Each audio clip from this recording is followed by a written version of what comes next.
Okay. So,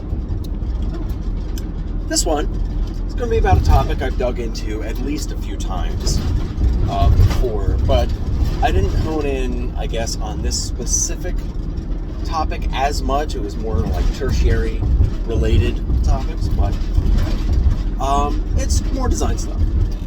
Basically, this one's going to be about like kind of rigid versus loose or emergent design, as opposed to like heavily. What's the opposite of emergent design? I don't know what the word to use is.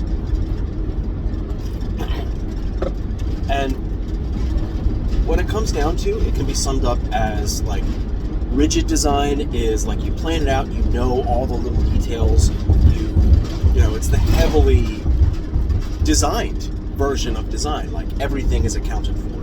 Whereas emergent design is more of the type of thing that you lay out like a loose groundwork and then you discover everything else, more or less. Like you lay out like a rough game plan or flowchart or whatever, and then you find, and like you leave gaps and you find what's in those gaps along the way, which is essentially is what most of TTRPGs are. At the end of the day, like you're laying stuff out, like, oh, here's the world, and then your players go do something, and then you have to figure out what's there in the moment. That's kind of how it works. And this design philosophy kind of functions the same way, but you're not necessarily going to be designing at the table, like in a game. So, with rigid design, you know, you say you're coming up with like a weapon, and it's got some properties. You lay out like everything that weapon will do, all the situations where it will be useful, where it won't be useful, you take that into account, and you heavily design it. Sounds pretty simple. Whereas emergent or loose design is arguably much faster to do, it's much easier, but it's also much more likely to be bad. It's much more likely that it's not going to be effective, or it's just going to swing wildly, and it may or may not even come up. Like, and, you know, not everything has to be the type of item that you're going to use all the time. Like, if you're designing some weapon for a character, especially if they're not a martial class, like, hey, here's the sword. It's like it's like personalized, it's something your character can get some use out of. Like, if it just does, like, if you give it, like, it's a short sword, or, no, not a short sword. Let's say it's a spear, and you give it to a sorcerer, and every time he spends a sorcery point as part of an action, he can attack with the spear as a bonus action. Something like that. Now, that sounds fine. It's mostly good. Like, on paper, it's good. Like, you spend a resource and you can get rewarded for it other than just the mechanics of that resource. What are some of the implications? And actually, this is a good point. In loose design, you would basically just stop here. You're just like, all right, here you go. Here's the thing. And then you see what it does in game. You don't worry about it any farther.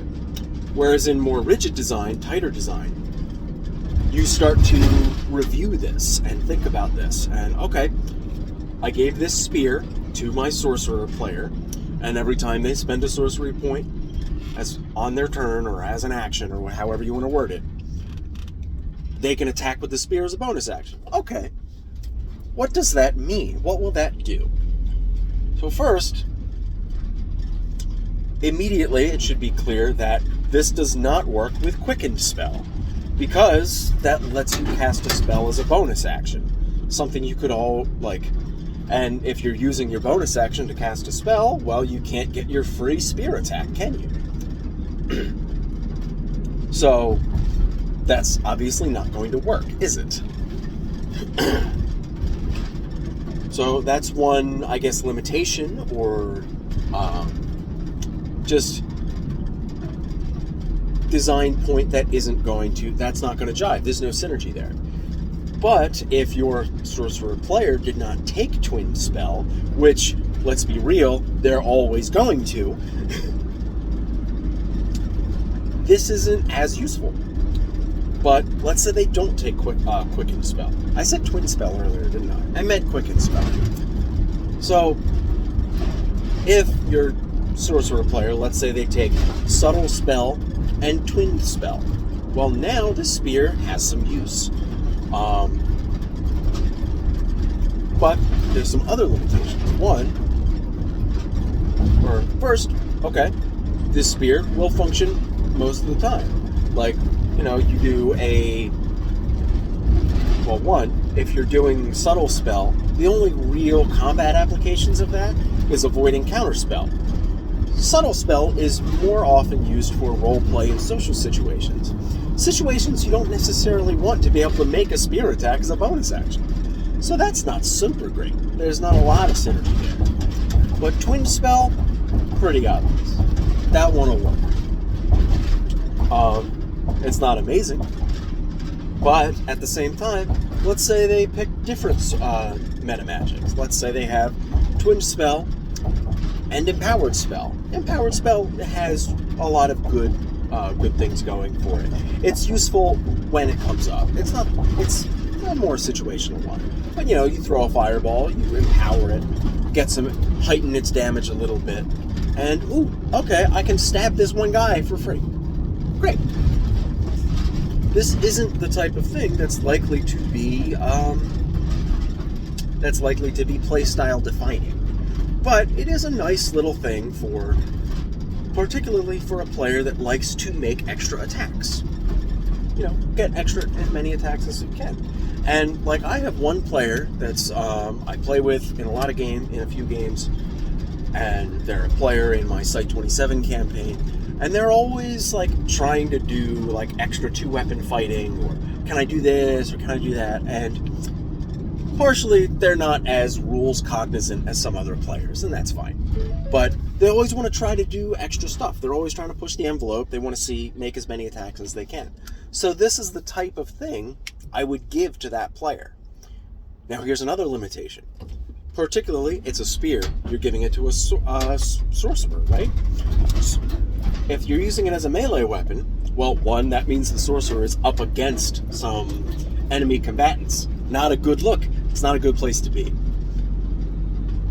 So they might be able to throw it once, but then they throw it and now it's over there.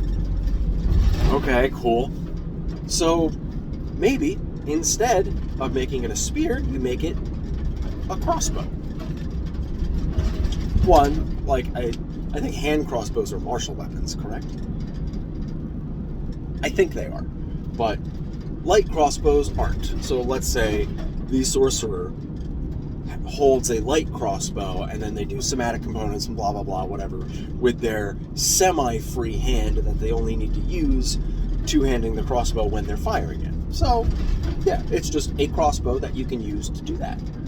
That works out a lot better, because now they can do a ranged attack for free with this crossbow whenever they spend a sorcery point.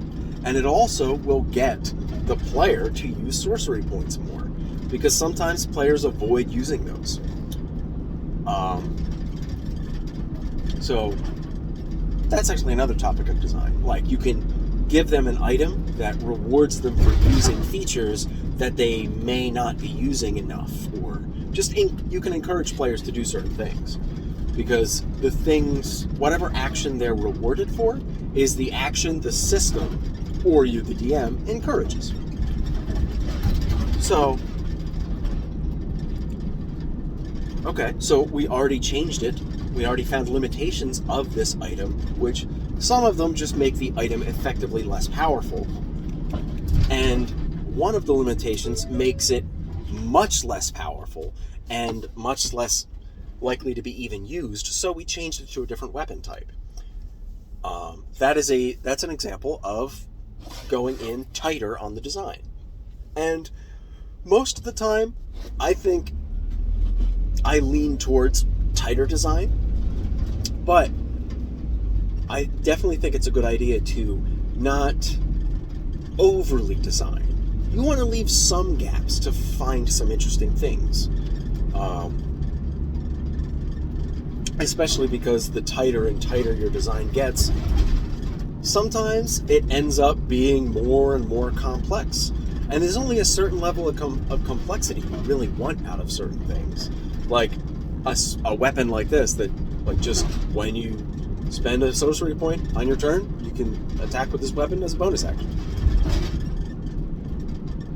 You know, that's pretty simple. But you could make it as complicated as you want. Like, say, something like, oh, when you spend a sorcery point, you can attack with a bonus action. But if you cast a spell as a bonus action, you can make this attack as part of that bonus action. That's probably more complex than it needs to be.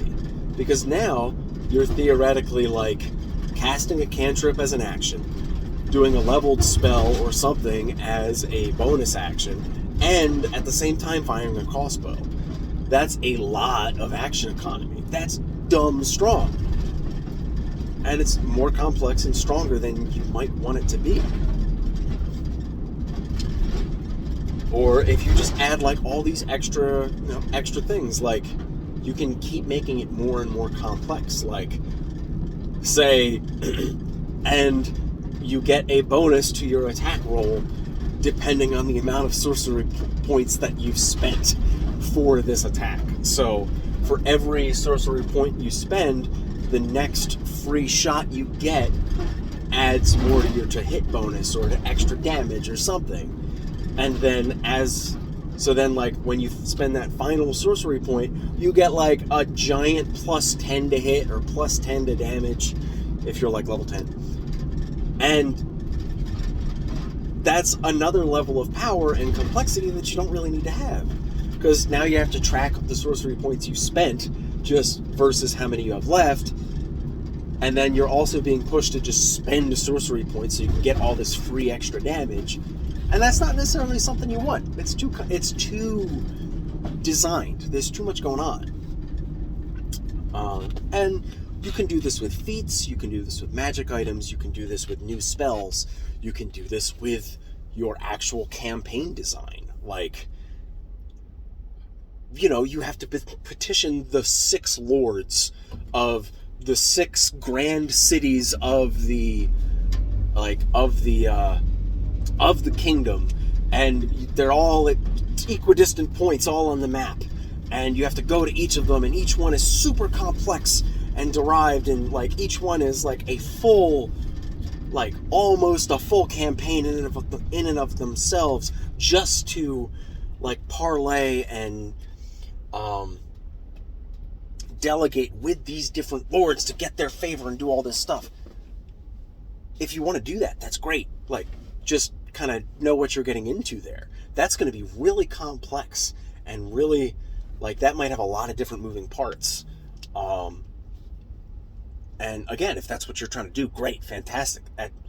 As I started saying it, that sounds like a great, just a great campaign premise.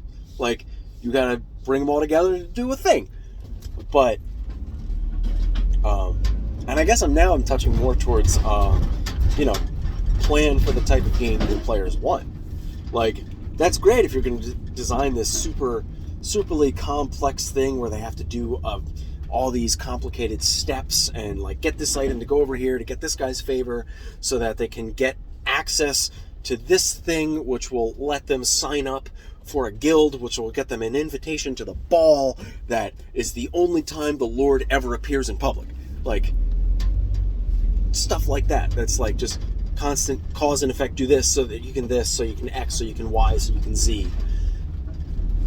That's really rigid and complex. And if your players mess up anywhere on that chain, now your campaign breaks, doesn't it? So if you're a bit looser in your design, and it's just like, okay, we got to find the Lord somehow, and maybe you have 1 or 2 of those steps, you have to get an invitation to the ball. And there's lots of ways to do it, so that they can just pick the one they want, or they pick one and they fail, they have backup options they can go do instead. That's kind of the idea. It's not so much that, the players can pick what they want, because at the end of the day, a lot of the players are just kind of like, they don't know exactly what each option fully means. And there's no way to know that. So they're just going to kind of pick one that sounds cool. So having multiple different options like this, I feel, is less about players having like the option of choice, because they might not care quite as much as they think about having a variety of options. And it's more about having backups in case they fail at the one thing, so that, like, the campaign doesn't stall if they can't get into the guild, whatever the guild is.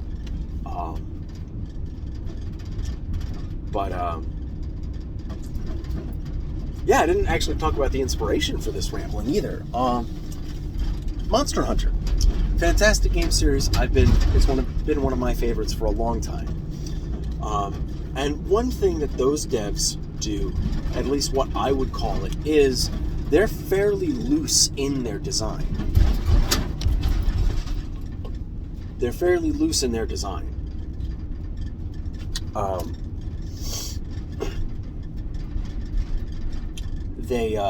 A lot of the time, they'll just kind of come up with a new mechanic, and they won't super think through its exact end game implications, like what the game ends up if this mechanic is used in the way they think.